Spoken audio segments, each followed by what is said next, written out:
সকালে ঘুম থেকে উঠে শুনছি মা আজকে থাকবে না, তো চলো রান্নার দায়িত্ব আজকে আমার। আজকে তোমাদের সাথে আমি একটা উচ্ছের রেসিপি শেয়ার করব।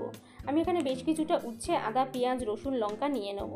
তারপরে উচ্ছেগুলোকে ভালো করে ধুয়ে আমি চারফালি করে কেটে নেব। উচ্ছেগুলো কাটার পরে তারপরে পেঁয়াজগুলোকে ভালো করে ছাড়িয়ে নেব।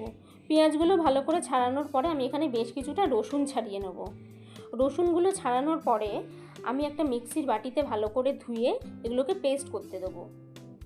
এই রেসিপিটাতে একটু টক টক ভাব থাকবে, তার জন্য আমি একটা তেঁতুল গোলা জল রেডি করব।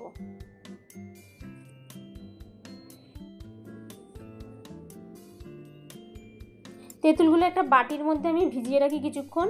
এর মাঝখানে আমি কড়াইতে উচ্ছেগুলোকে ভাজতে দেবো। উচ্ছেগুলো এখানে ভাজা হোক, ততক্ষণে আমি পেস্টটা করি। চলো,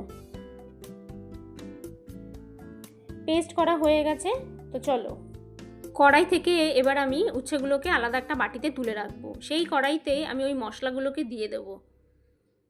মশলাগুলো দেওয়ার পরে আমি এখানে কিছু গুঁড়ো মশলা অ্যাড করব। পরিমাণ মতো নুন, হলুদ গুঁড়ো, লঙ্কার গুঁড়ো, জিরে গুঁড়ো, ধনে গুঁড়ো দিয়ে বেশ কিছুক্ষণ কষানোর পরে তারপরে আমি তেঁতুলগুলো জলটা দিয়ে দেবো। পরে বেশ কিছুক্ষণ এটাকে কষাবো। কষানোর পরে ওই ভাজা উচ্ছেগুলোকে আমি কড়াইতে দিয়ে দেবো। কড়াইতে দেওয়ার পরে এটার সাথেও আমি বেশ কিছুক্ষণ ধরে ভালো করে কষাবো।